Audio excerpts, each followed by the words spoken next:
ارشاد فرماتے ہیں کہ ایک دوسرے کو ہدیے محبت تحفے تحائف دیا کرو، اس سے محبت پیدا ہوتی ہے۔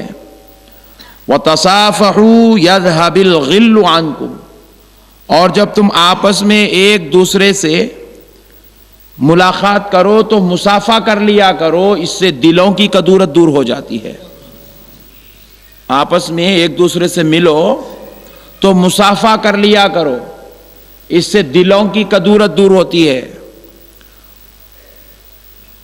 اور پھر ایک حدیث پاک میں رسول پاک علیہ الصلوۃ نے ارشاد فرمایا کہ جب تم ایک دوسرے کو دیکھو تو سلام کر لیا کرو، اس سے بغض و کینہ ختم ہو جاتا ہے اور ایک دوسرے کے لیے آپس میں قدر پیدا ہوتی ہے۔ تو معزز سامعین اکرام، اس حدیث پاک سے پتہ چلا دو باتیں اس کے اندر نبی پاک علیہ الصلوۃ نے ارشاد فرمایا کہ ایک دوسرے کو تحفے تحائف دیا کرو، اس سے محبت پیدا ہوتی ہے، اور جب ملو تو مصافحہ کر لیا کرو، اس سے دلوں کی کدورت، دلوں کا میل دور ہو جاتا ہے۔ شاید ہم نے اس عمل کو بہت چھوٹا سمجھ لیا، سمجھا کہ ہاتھ ملانے میں کیا خاص بات ہے، مصافحہ کرنے میں کیا خاص بات ہے، بس دور سے سلام کر لیتے ہیں، نظر اندازی اختیار کر لیتے ہیں، ہاتھ بتا لیتے ہیں، دکھا لیتے ہیں، چلے آتے ہیں۔ مصافحہ کرنے والے عمل کو ہم اہمیت نہیں دیتے،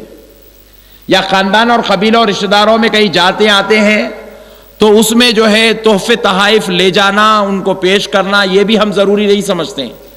حالانکہ 100 200 400 روپے کی کوئی اہمیت نہیں ہوتی ہے، لیکن رسول پاک صلی اللہ علیہ وسلم اس عمل کی اہمیت بتا رہے ہیں کہ تم اگر تحفے دیتے ہو تو تحفے دینے کی برکت یہ ہوگی کہ دلوں میں محبت پیدا ہو جائے گی۔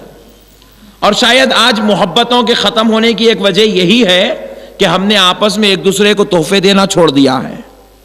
ہم نے تحفے دینا چھوڑ دیا ہے۔ اور صحابہ کرام رضوان اللہ تعالی علیہم اجمعین کی ایک خاص بات تھی کہ جب کسی کے گھر تشریف لے جاتے تو اپنے گھر سے عمدہ کھانا بنا کر لے جاتے تھے،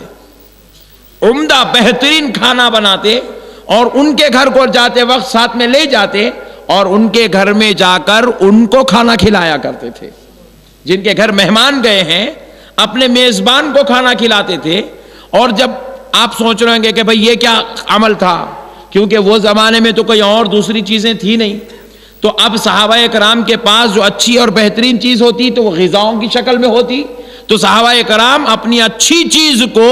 اپنے دوستوں کے لیے، اپنے میزبانوں کے لیے، اپنے عزیزوں کے لیے تحفے میں پیش کرتے، تاکہ اس کی وجہ سے آپس میں ایک دوسرے کے دلوں میں محبت پیدا ہو جائے۔ اور پھر جب یہ صحابہ کرام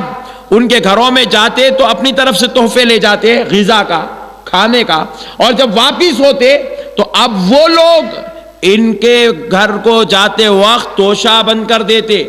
اور بہترین غذائیں بناتے، اس میں تحفے میں دیتے، اور یہ لوگ اسے اپنے دوران سفر بھی استعمال کرتے، حتیٰ کہ اپنے گھر کو آنے کے بعد بھی اسے استعمال کر لیا کرتے۔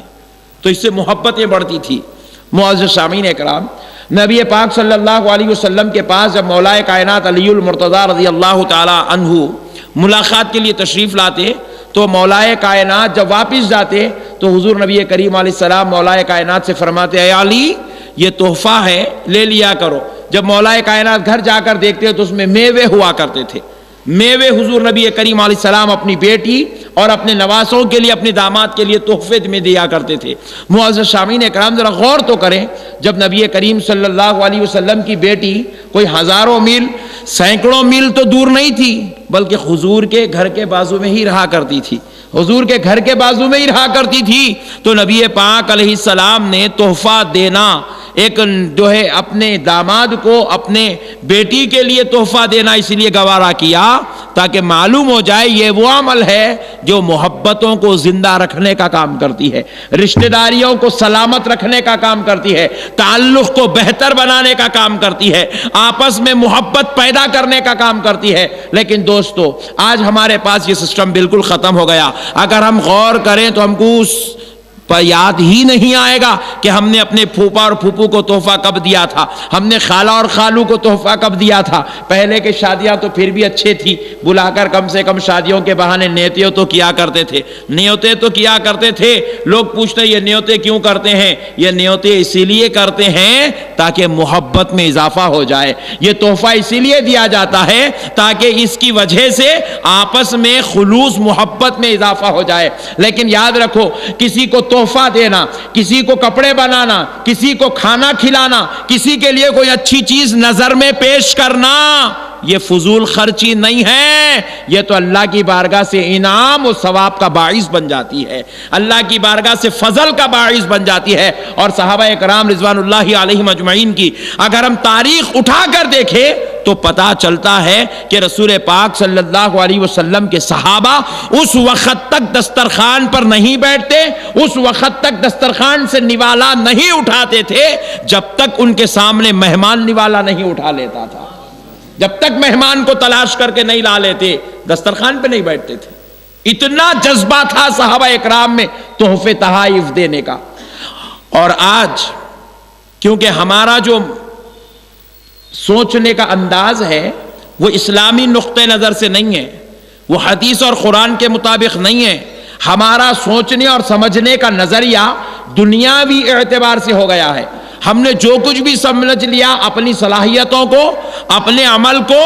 اپنی ٹیکنک کو ہی ہم نے سب کچھ سمجھ لیا ہے، تو ہمارا سوچنے کا انداز دنیاوی اعتبار سے، معاشی اعتبار سے، معاشی اعتبار سے جو چل رہا ہے ہم نے اسی انداز سے سوچ لیا کہ اگر میرے گھر میں جو ہے 6 آدمی کے کھانے کے غلے کے حساب سے، مہینہ غلے کے حساب سے میں 50 کلو چاول لایا ہوں، ڈیلی 6 آدمی اگر 3 ٹائم کھائیں گے تو 50 کلو چاول مہینہ بھر چل جائے گا۔ لیکن اگر اس میں 2-4 آدمی اگر اضافہ ہو جائیں گے، 2-4 دن ایکسٹرا اگر وہ 2-4 آدمی اضافہ کر لوں گا تو پھر میرا چاول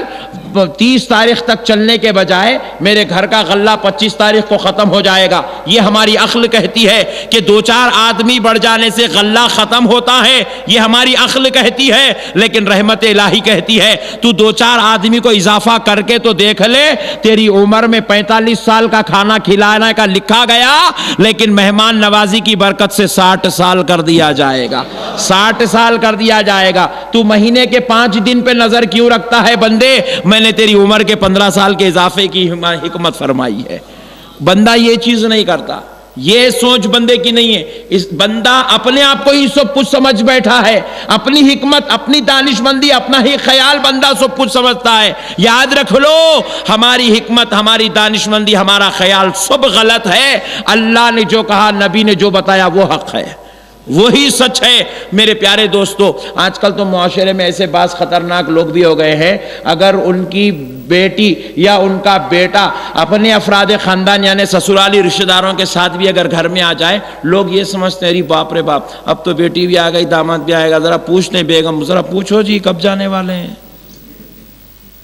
ہاں، کل تک جو بیٹی جگر کا ٹکڑا تھا آج وہ بیٹی عذاب بن گئی ہے باپ کے لیے۔ کیوں؟ مال کی محبت میں، مال کی محبت میں، مال کی محبت میں، دولت کی محبت میں ہم نے اپنی بیٹیوں کو بھی اپنے لیے عذاب سمجھ لیا ہے، دولت کی محبت میں ہم نے اپنی اولاد کو اپنے لیے عذاب سمجھ لیا ہے۔ مگر معزز سامعین اکرام، یاد رکھیں، اللہ رب العزت کہتا ہے اولاد کو اچھا کھانا کھلانا بھی باپ کے حق میں صدقے کا ثواب رکھتا ہے، باپ کے حق میں صدقے کا ثواب رکھتا ہے، باپ کے حق میں عبادت کا درجہ رکھتا ہے، باپ کے حق میں نیکی کا درجہ رکھتا ہے۔ اور اللہ کہتا ہے جو دوسروں کو کھلانے کا ہنر جان لے وہ کبھی محتاج نہیں کیا جائے گا، کبھی محتاج نہیں کیا جائے گا، اسے کبھی مفلسی نہیں گھیرے گی۔ یہ ہماری کمزور عقل کا خیال ہے، ہم سوچتے کھلائیں گے تو ہم فقیر ہو جائیں گے، یہ ہمارا خیال ہے۔ اللہ کہتا ہے کھلانے والا فقیر نہیں ہوتا، کھلانے والا بھی، کھلانے والے کا گھر بھی آباد ہو جاتا ہے، آباد ہو جاتا ہے۔ میرے پیارے بزرگوں اور دوستو، اسی بات پر ایک اور حدیث شریف سنا دیتا ہوں۔ میرے اور آپ کے پیارے آقا رحمت للعالمین صلی اللہ تعالی علیہ وآلہ وسلم کو دیکھے، میرے آقا رحمت للعالمین صلی اللہ تعالی علیہ وسلم ارشاد فرماتے ہیں، آقا علیہ الصلوۃ والسلام نے ارشاد فرمایا کہ جو لوگ کھلانا جانتے ہیں جو لوگ لوگوں کو کھلانا جانتے ہیں ان کے لیے نبی پاک صلی اللہ تعالی علیہ وسلم ارشاد فرماتے ہیں کہ تم لوگوں کا ہاتھ دھلایا کرو، اپنے گھروں میں ہاتھ دھلاؤ۔ ہاتھ دھلانے کا مطلب یہ نہیں خالی ہاتھ دھلا کے بھیجا دو، نہیں ہے، کھلا کے بھیجاؤ۔ کھانے سے پہلے ہاتھ دھلاؤ، پھر کھلا کے ہاتھ دھلاؤ۔ حضور فرماتے ہیں تم اپنے گھروں میں ہاتھ دھلایا کرو، کیونکہ جب بھوکا جس گھر میں ہاتھ دھوتا ہے، سنو اچھی طریقے سے، بھوکا جس گھر میں ہاتھ دھوتا ہے اس کے ہاتھ دھونے سے گھر کی بلائیں دور ہو جاتی ہے، رنج و علم دور ہو جاتے ہیں، آفات و بلیات دور ہو جاتے ہیں، پریشانیاں ختم ہو جاتی ہیں، مصیبتیں ٹل جاتی ہیں۔ میرے پیارے دوستو، یہ تعویذ ہے۔ ہم لوگ ناریلوں گنڈوں پلیتوں کے پیچھے پڑے ہیں، یہ سب سے بڑا گنڈا پلیتا ہے۔ دیکھو، غریب کا ہاتھ گھر میں دھلاؤ، محتاجوں کو کھانا کھلاؤ، بھوکوں کو کھانا کھلاؤ۔ میرے آقا صلی اللہ علیہ وسلم ارشاد فرماتے ہیں جو ایسا کرے گا اس کے گھر سے بلائیں دور ہو جائیں گی، اس کا گھر آفات و بلیات سے محفوظ ہو جائے گا، اس کے گھر پر اللہ تبارک و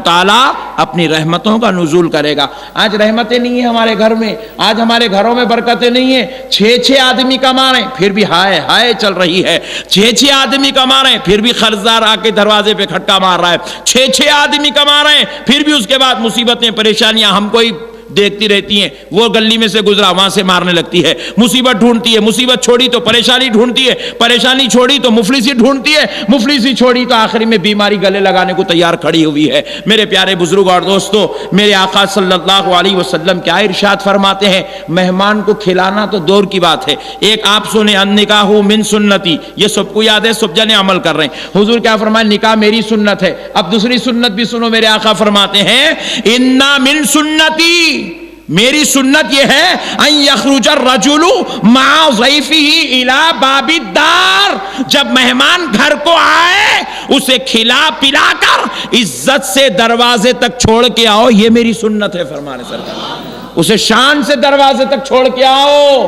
کیوں چھوڑ کے آؤ؟ اس لیے کہ وہ تمہارے گھر آ کے کھانا کیا کھایا، ہاتھ کیا دھویا، تمہارے گھر کو بلاؤں سے بچا کر جا رہا ہے، اس لیے اس کو عزت سے وہاں تک چھوڑ کے آؤ، وہ تمہارے گھر کو عذاب الہی سے بچا لیا ہے۔